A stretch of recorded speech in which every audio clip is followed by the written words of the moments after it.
اب بات کرتے ہیں اس نام کی جو اس کیس میں بار بار سامنے آ رہا ہے۔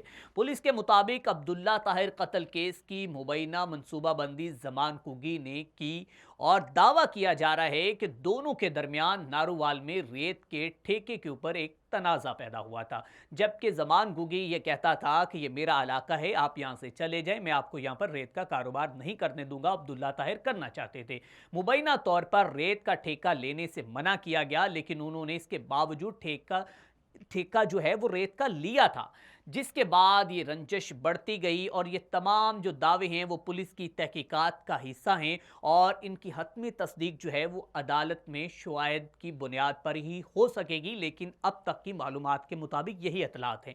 تحقیقات میں یہ بھی سامنے آیا ہے کہ مبینہ ملزم اس وقت امریکہ کے اندر موجود ہے اور ذرائع کے مطابق واپس لانے کے لیے اس کے ریڈ وارنٹ جو ہیں وہ جاری کرانے کا عمل شروع کیا جا رہا ہے تاکہ قانونی کارروائی آگے بڑھ سکے۔ اس کیس میں ایک اور اہم پیش رفت یہ ہوئی کہ اس مقدمے کی تفتیش تھانہ غالب مارکیٹ سے لے کر سی سی ڈی ماڈل ٹاؤن کے حوالے کر دی گئی ہے، جس کی وجہ سے جو عبداللہ طاہر کے اہل خانہ ہیں اور جو ان کے چاہنے والے ہیں شاید وہ بھی خوش دکھائی دیتے ہیں۔ یہ اسنین حیدر ڈی ایس پی صاحب ہیں، ان کی ٹیم جو ہے اس کیس کی تحقیقات کر رہی ہے اور مبینہ طور پر عام طور پر یہ بھی بتایا جا رہا ہے کہ جب کوئی اہم مقدمے نئی معلومات سامنے آتی ہے یا معاملہ زیادہ سنجیدہ ہو جاتا ہے تو تفتیش کسی خصوصی یونٹ کے سپرد کی جاتی ہے تاکہ ہر پہلو ایک بریک بینی سے جائزہ لیا جائے، جبکہ اس سے پہلے بھی بہت سے کیسز جو ہیں وہ سی سی ڈی کے پاس گئے ہیں۔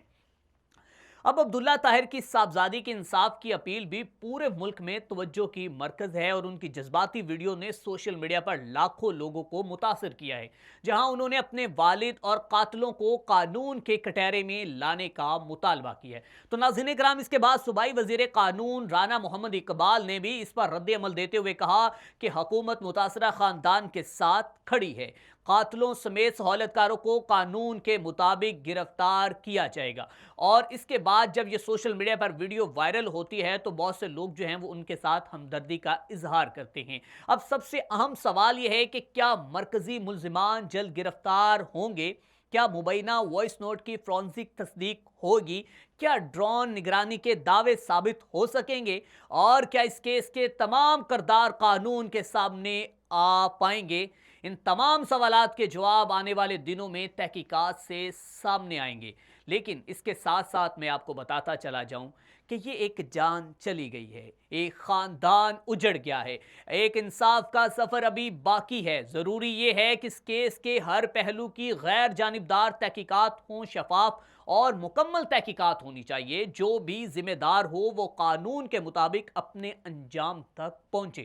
چودھری عبداللہ طاہر کو آج لوگ یاد کر کے رو رہے ہیں اور کہہ رہے ہیں کہ وہ تو کسی کا ایک پرندہ بھی نہیں مار سکتا، تو چودھری عبداللہ طاہر کو نہ جانے انہوں نے کس غلط فہمی کی بنیاد پر مار دیا ہے۔ اب اس میں مزید تحقیقات جیسے ہی سامنے آئیں گی تو ہم اس کی تمام انفارمیشن جو ہے وہ آپ تک پہنچاتے رہیں گے۔ اس کے ساتھ اپنے میزبان میاں اسلان کو دیجیے اجازت، اللہ نے کے بعد۔